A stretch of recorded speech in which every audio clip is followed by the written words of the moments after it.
ఆ,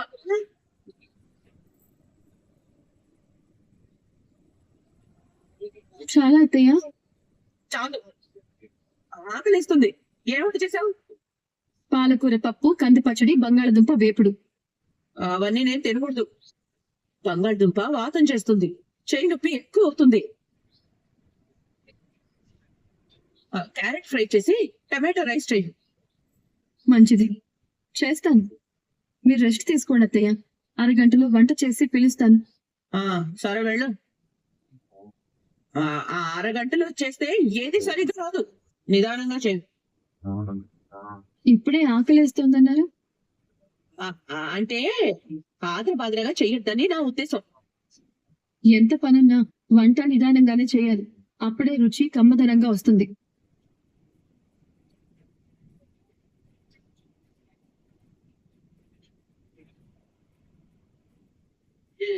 పిచ్చిది. హ్మ్. నా నోటికి జడిసిపోయి ఉంటుంది. ఇక ఆ కాంట్రాక్టు పోయినట్టే.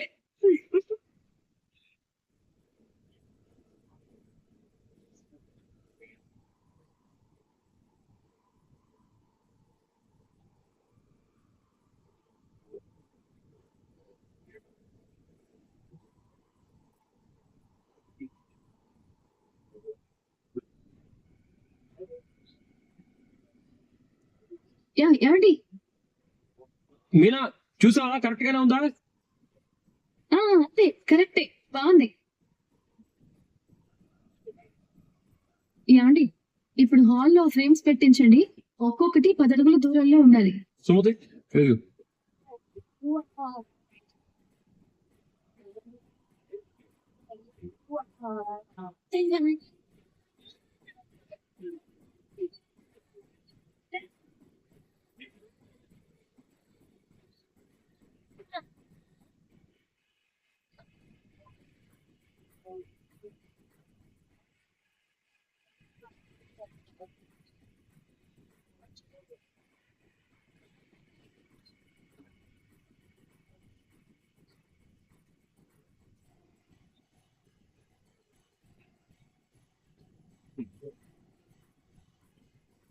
మీనా, నెక్స్ట్ ఏ కలర్ పెట్టాలి? వైటా రెడ్డా?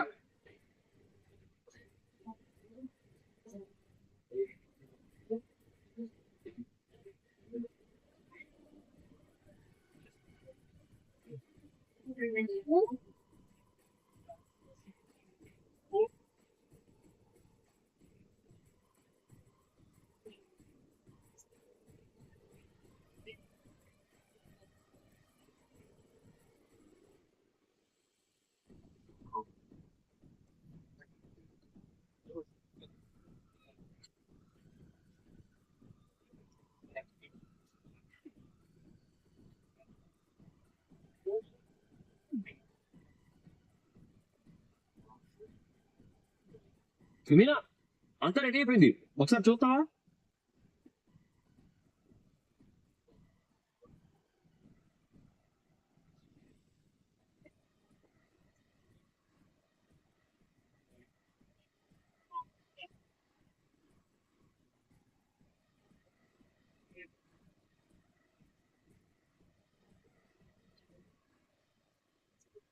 శభాష్ మీనా, నువ్వు సాధారణమైన మనిషివి కాదు.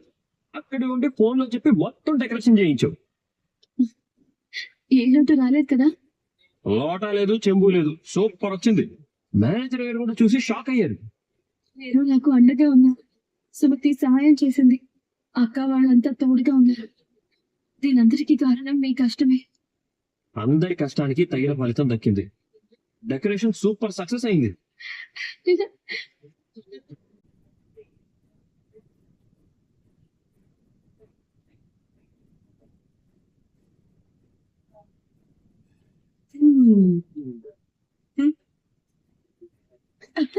ప్రభావతి అంటే మాటలా? ఈ ప్రభావతి తలుచుకుంటే ఏదైనా చెయ్యగలదు. దాని డెకరేషన్ కాంట్రాక్ట్ పోగొట్టేనా?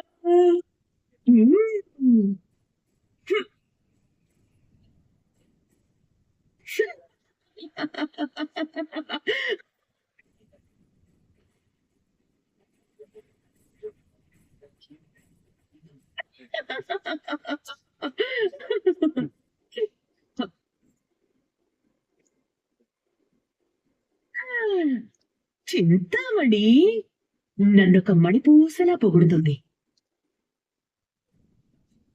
హలో, ప్రభావతి ఇక్కడ.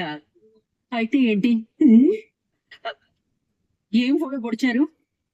నువ్వు చెప్పినట్టే మండపానికి వెళ్లకుండా చేశాను. చెయ్యకూడదనే ఇంటి దగ్గరే ఆపేసి సేవల మీద సేవలు చేయించుకుంటున్నాను. ఇప్పుడు అక్కడికి రాలేదని, డెకరేషన్ చేయలేదని అవకాశం ఇచ్చిన వాళ్ళు పూలెత్తి పోస్తారు. ఏంటి పోసేది? మన మొహం మీద దుమ్మెత్తి పోసింది మీ కోడలు. అంటే అది ఇక్కడ అంటే మీకు ఇంకా అర్థం కాలేదా? మీనా అక్కడే ఉంది, కానీ నాకన్నా తెలివిగా ఆలోచించింది, ఆలోచించి అమలు చేసింది. ఏం చేసింది? మీ కొడుక్కి వీడియో కాల్ చేసింది. అక్కడి నుంచే ఎలా చేయాలో అందరికీ చెప్పి పనులు చేయించింది. అదెలా సాధ్యం? సాధ్యమైంది కదా, సాధించింది నీ కోడలు. గ్రాండ్ గా డెకరేషన్ చేసి మంచి పేరు తెచ్చుకుంది. ఇదేంటి? అదేంటి? ఈ-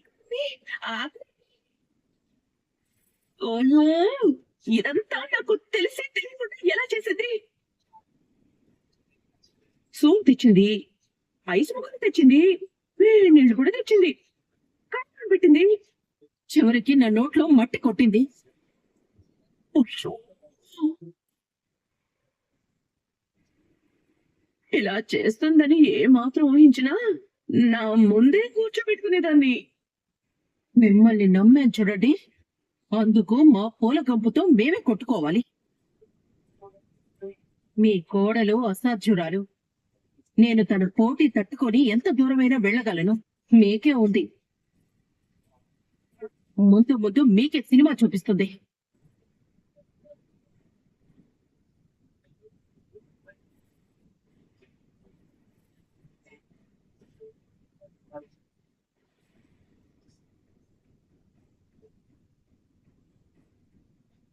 అంటే నన్ను వెళ్లకుండా చెయ్యాలి అని అత్తయ్య నాటకం ఆడిందా?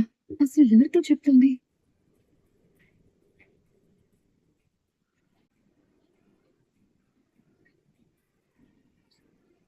మీకు ఈ ఫీల్డ్ ఎంత ఎక్స్పీరియన్స్ ఉంది?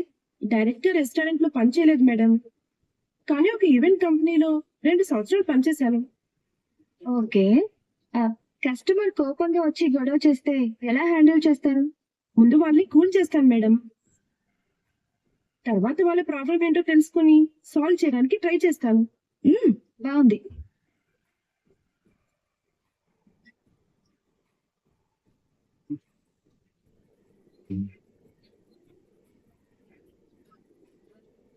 Okay, then and my last question, ఈ జాబ్ కి మీరు ఎంత సాలరీ ఎక్స్పెక్ట్ చేస్తున్నారు? 50,000 మేడం. 50,000? అవును మేడం. సరే, మేము ప్రస్తుతం ఈ పోస్ట్ కి అంత సాలరీ ఇవ్వలేదు. మీ డీటెయిల్స్ మా దగ్గర ఉంటాయి, అవసరమైతే మేమే మీకు కాల్ చేస్తాం. Okay madam.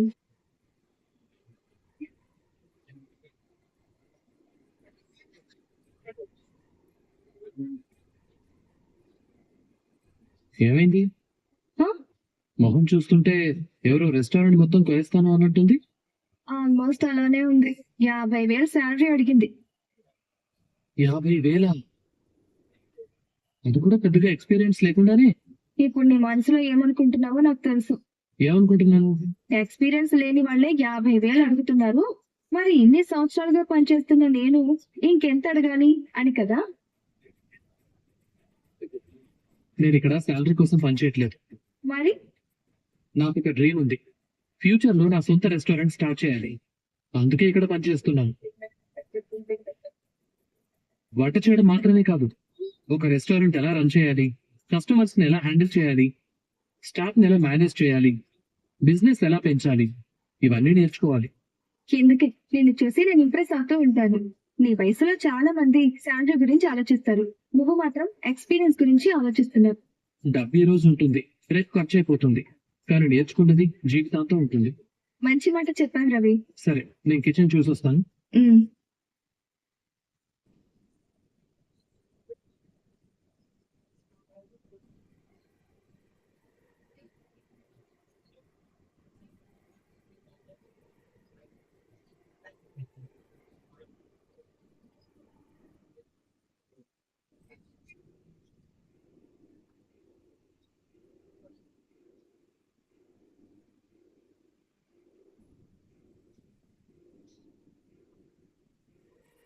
ఒకరికి పని రాదు, ఇంకొకరు పనికి రారు.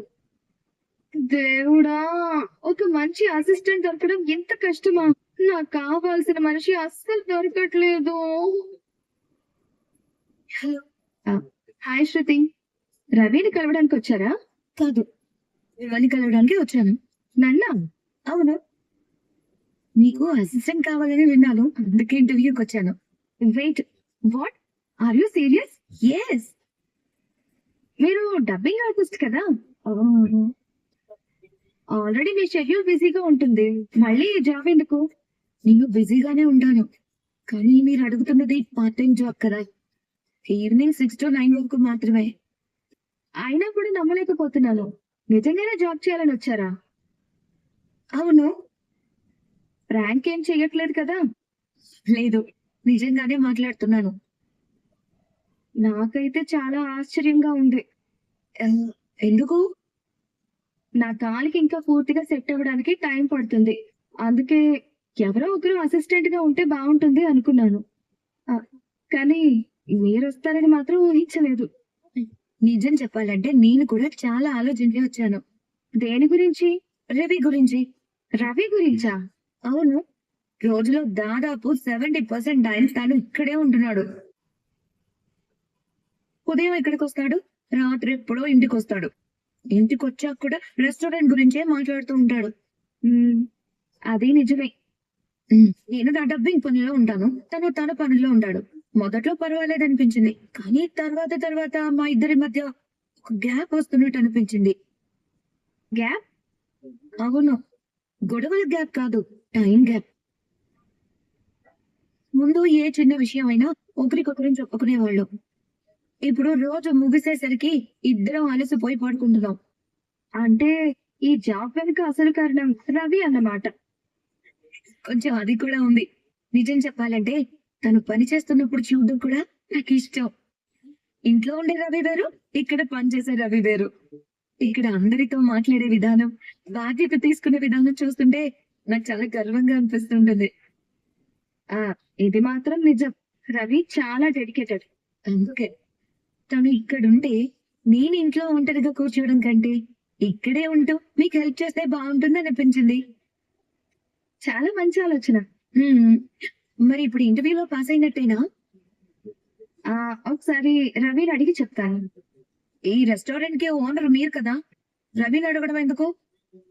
అవును, కానీ డెసిషన్ ఏదైనా మీరే తీసుకోండి. సరే, శాలరీ ఎంత ఎక్స్పెక్ట్ చేస్తున్నారు? మీరు ఎంత ఇస్తే అంతే. అదేనా? నాకు ఈ జాబ్ చేయడం ముఖ్యం, శాలరీ కాదు. అంటే నేనేం చెప్పినా ఓకేనా? ఇలాంటి వాళ్ళని నేను మొదటిసారి చూస్తున్నాను. మరి నేను జాయిన్ అవ్వచ్చా? నాకు ఓకే, మీకు అభ్యంతరం లేకపోతే జాయిన్ అయిపోండి. Thank you so much.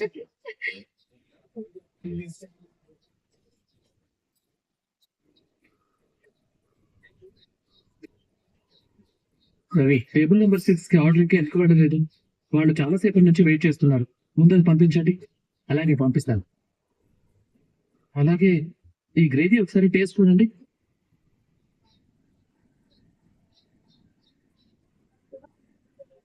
దీంట్లో సాల్ట్ తక్కువ ఉందనిపిస్తుంది కదా? ఎక్స్క్యూజ్ మీ షెఫ్ గారు, ఒక కంప్లైంట్ ఉంది. కంప్లైంట్ అయితే బయట మేనేజర్ గారికి చెప్పండి మేడం. కిచెన్ లోకి వచ్చి షెఫ్లను ఎందుకు డిస్టర్బ్ చేస్తున్నారు? కంప్లైంట్ మేనేజర్ మీద కాదు, ఇక్కడ పనిచేసే ఒక వ్యక్తి మీద. అవునా? ఎవరా మహానుభావుడు? రవి.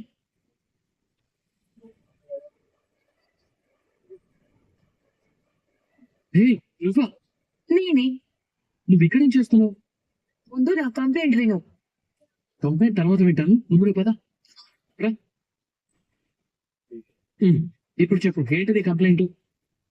ఈ రవి అనే వ్యక్తి పెళ్లి తర్వాత చాలా మారిపోయాడు. అవునా? అవును.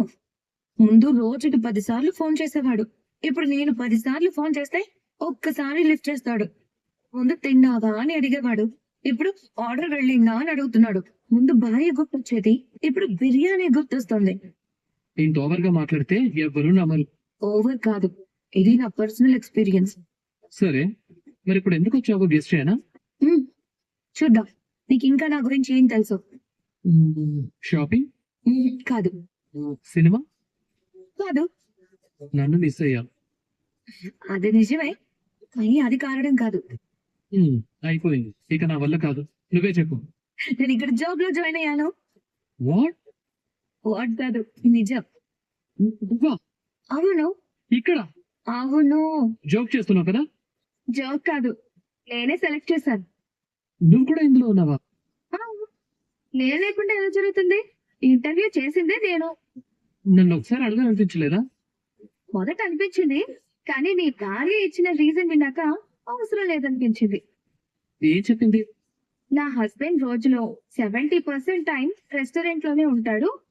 నేను ఇంట్లో బోర్ అయిపోతున్నాను, అందుకే తనతో కొంచెం ఎక్కువ టైం స్పెండ్ చేయాలనుకుంటున్నాను అంది.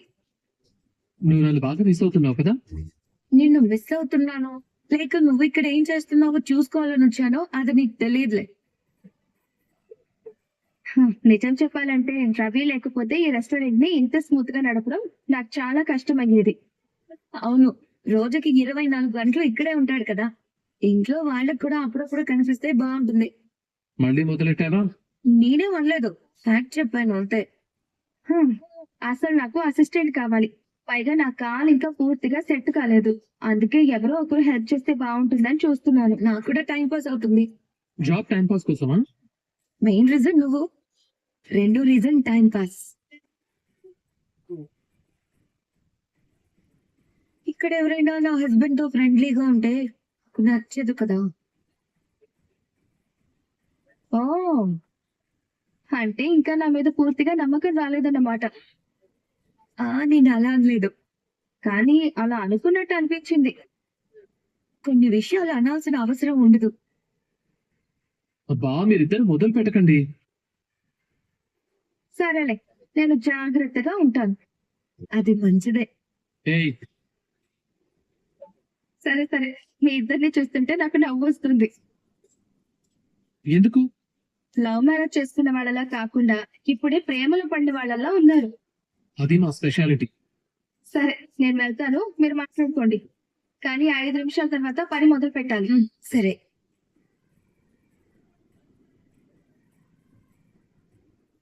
నిజంగానే నా కోసమే వచ్చావా?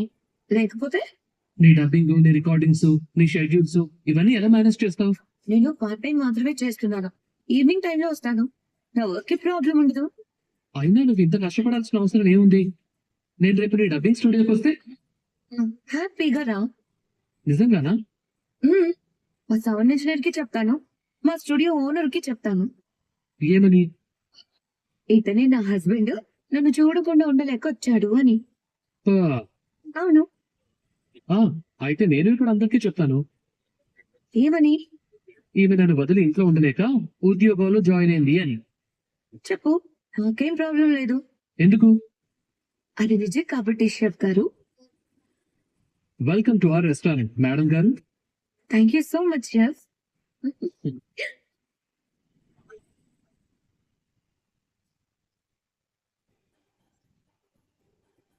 అమరావతి, తల్లావతి, మాతావతి, మాతృవతి మరియు వాళ్ళ ఆయన స్కూళ్ళైన ఊడి చంపదపడు రైతులు పాటలు డబ్బుడమ్మ ఉలగమ్మ అందరూ రావులే.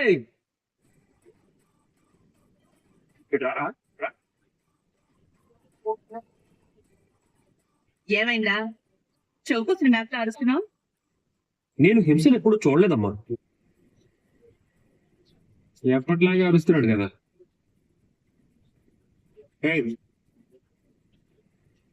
ఏం జరిగిందిరా? అమ్మకి సన్మానం నానా? ఆ?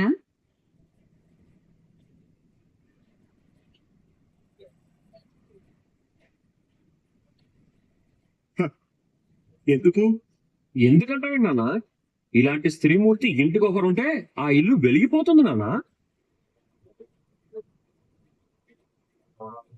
ఇటువంటి దేవతకి, ఇటువంటి గొప్ప స్త్రీకి చంద్రుడికి నూలిపోగులాగా ఈ పుష్పమాల వేసి నా ఆనందాన్ని ప్రకటించుకుంటున్నాను. చప్పట్లు కొట్టండి.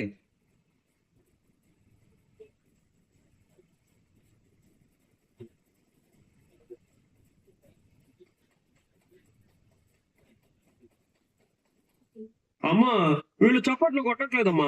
ఏయ్, కొట్టరా, లేదంటే నేను నిన్ను కొడతా. కొట్టు.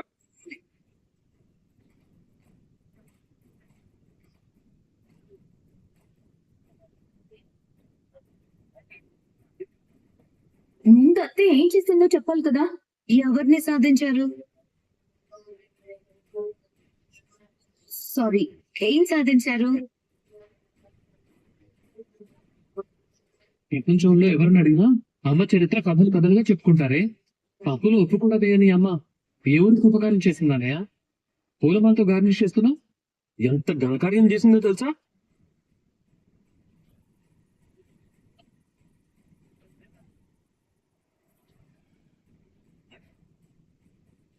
ఎందుకు చేశారా పని?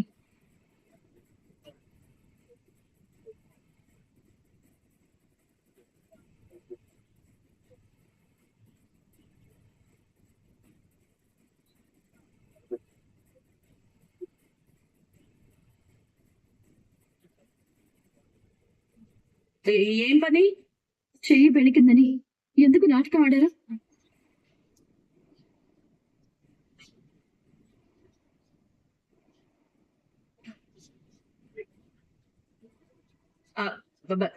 నేను నాటకం ఆట అంటే నిజంగా నా చెయ్యి పెడికింది. మర్యాదగా చెప్పు చేయవతి, నీ చెయ్యి నిజంగా బెడికిందా అమావతి? నీ కొడుకు కోడలు పైకి వస్తానంటే ఆనందపడాలి కానీ ఇంతకు దిగజారాలి అత్తయ్య.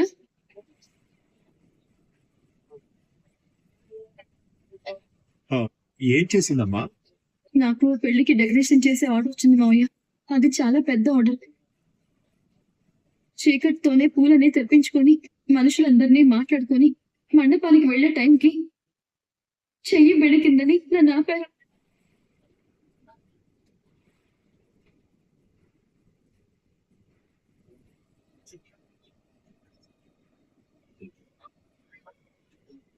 పొద్దుటి నుంచి ఖాళీ లేకుండా సేవలు చేయించుకున్నారు.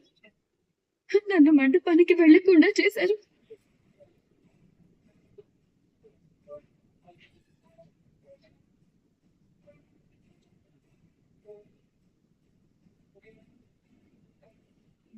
ఒక ఆడపిల్ల వంటింటికే పరిమితం కాకుండా తన కాళ్ళ మీద తను నిలబడాలి అనుకోవడం తప్ప?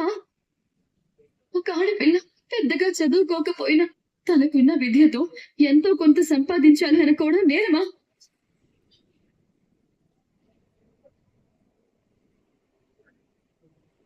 ఒక ఆడపిల్ల తనకి ఒక గుర్తింపు, తనకి ఒక సంపాదన, తనకి ఒక స్థాయి తెచ్చుకోవాలని కష్టపడ్డం పాపమా?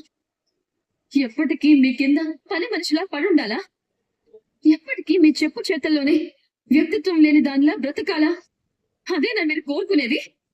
అంతేగా మీరు అనుకునేది?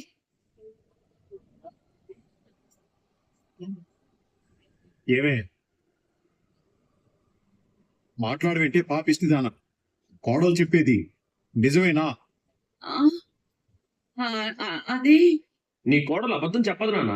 అది మీనా, పార్లరమ్మ కాదు.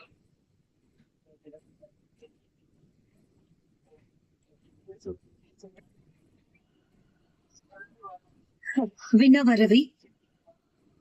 ఇది మీ అమ్మగారి నిజ స్వరూపం. ఎక్కడ ఎదిగిపోతుందోనని మీలోని వెళ్లకుండా ఆపిందంటే మీ గాడ్, ఇలాంటి క్రూయల్ మెంటాలిటీ ఉన్న క్రిమినల్ థాట్స్ లేడీని నేను ఎక్కడా చూడలేదు.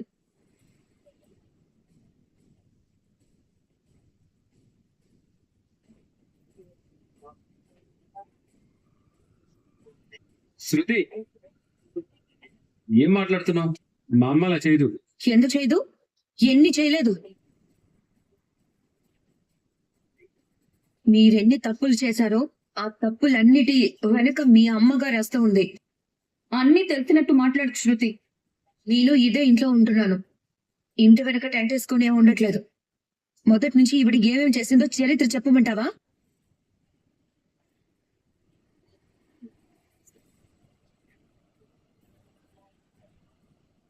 ఏమ్మా, వదిన సంపాదిస్తే నీకేంటమ్మా కడుపుమంట? వదిన రూపాయి కూడబెట్టి అన్నయ్యకు కారు కొనిపెట్టింది, అన్నయ్యకు సెల్ ఫోన్ కొనిపెట్టింది. తన మెడలో పసుపు తాడున్నా ఇప్పటికీ ఒక పుస్తల తాడు చేయించుకోలేకపోయింది. కోడలు సంపాదిస్తే నీకేంటి బాధ?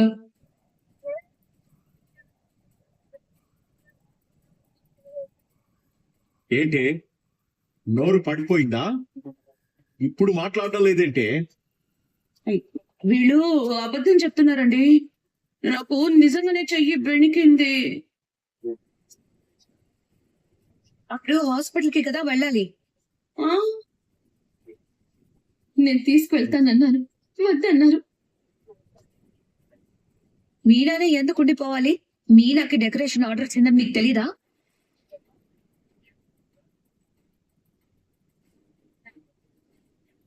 మీనా వదిన ఒకతే నీ కోడలా? రోహిణి వదిన నీ కోడలు కాదా? శృతి నీ కోడలు కాదా? వీళ్ళకెందుకు ఫోన్ చేయలేదు? వదినకు డెకరేషన్ ఉందని తెలిసి ఎందుకు ఆపే?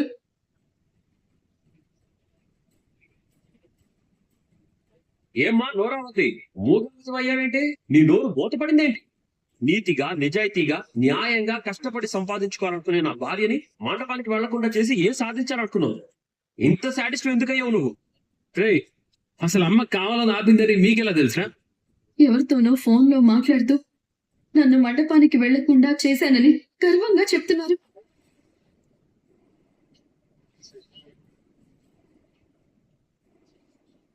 నేను నా కళ్ళారా చూశాను, చెవులారా విన్నాను.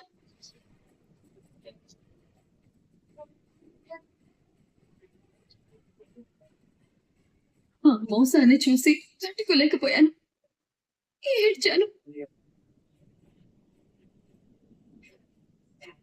అదే నా కన్న తల్లయి ఉంటే నన్ను ఆపేదా అని బాధపడ్డాను.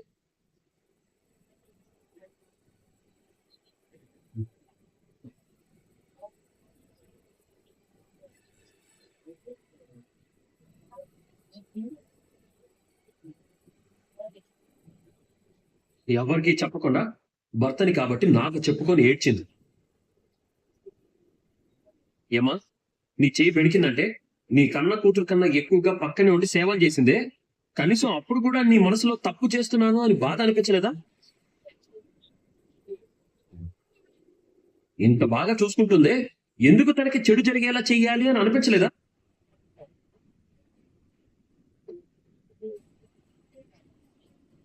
చెప్పు. అడుగుతున్నాడు కదా, మాట్లాడవేంటే?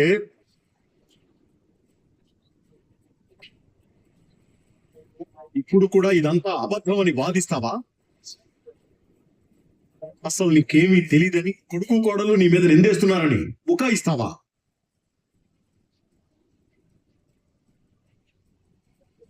ఏమా మాట్లాడమేంటి? బాలు అనే ఎదగడం నీకు ఇష్టం లేదా?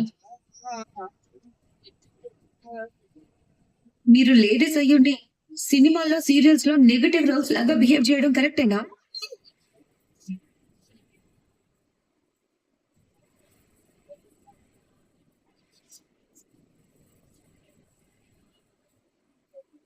అవును, నా చెయ్యి పెడతలేదు.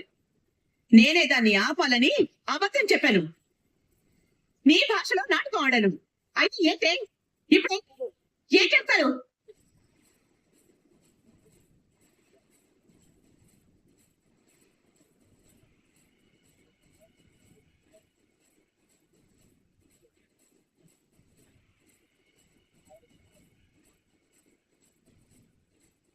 ఎప్పుడైతే ఇంటి ముందు పూల దుకాణం పెట్టిందో అప్పటి నుంచే ఈ ఇంటి కోడలని మర్చిపోయింది. ఈ ఇంటి బాధ్యత వదిలేసింది. పూల గంపేసుకుని ఊరి మీద తిరుగుతూ ఈ ఇంటి పని పట్టించుకోవడం లేదు.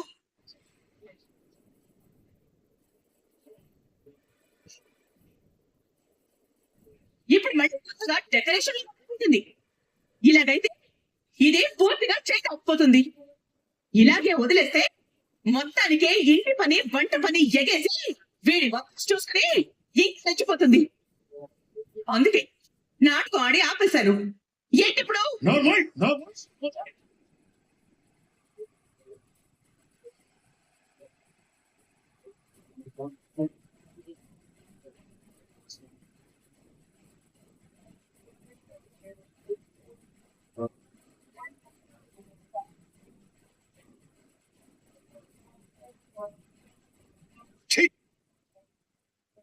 నువ్వు ఒక ఆడదానివేనా?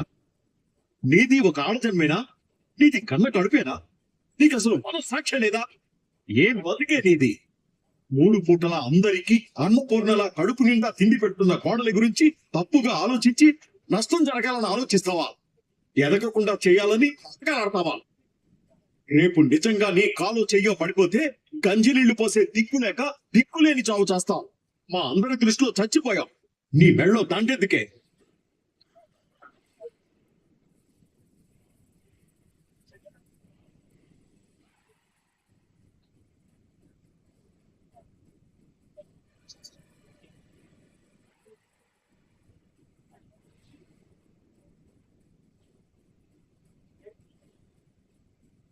ఏమత్తయ్యా వంట నేను చేయట్లేదా? చేస్తున్నాం. ఉడికి ఉడకని కూరలు, మరిగి మరగని పులుసులు, కారం ఎక్కువ ఉప్పు తక్కువ.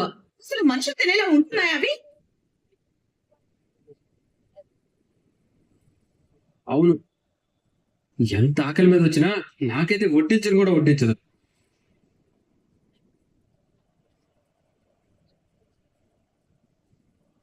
ఏదో ఒకటి చేసి పోతే ఒక పని అయిపోతుంది అనుకుంటుంది. ఆపండి, మనుషుల్లాగా మాట్లాడండి. నా భార్య ఓపిక ఉన్నా లేకపోయినా, అవతల ఎంత పనున్నా కమ్మగా ఉండాలని ఈవిడ ఎన్ని మాటలు అంటున్నా తట్టుకుని ప్రశాంతంగా వంట చేస్తుంది. అలాంటి దాన్ని పట్టుకొని అంత మాట అంటారా? చిచి, మీకు అసలు అంతరాత్మలు అనేవే లేవు. రామీనా, అందరికీ చెప్తున్నా, ఈ రోజు నా భార్య వంటింట్లో మగ్గిపోవాలని మా అమ్మ చేసిన ప్రయత్నం ఫెయిల్ అయింది. నా భార్య వంటింట్లో ఉండి వీడియో కాల్లో మాట్లాడుతూ మా అందరికి డెకరేషన్ ఎలా చేయాలో చెప్పి చేయించింది. విజయం సాధించింది. మేనేజర్ మెప్పు పొందింది.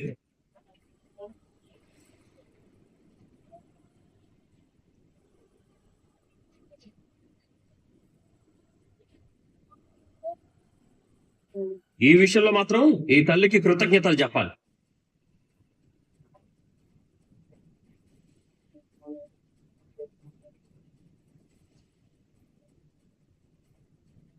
ఈ మండపం డెకరేషన్ చూసి ఇంకో 4 చోట్ల ఒకేసారి ఆర్డర్లు వస్తే, ఒకేసారి చేయాల్సి వస్తే అసలు ఎక్కడికి వెళ్లకుండా ఇంట్లో కూర్చొని వీడియో కాల్ మాట్లాడుతూ డెకరేషన్ చేయించే అనుభవం సంపాదించింది.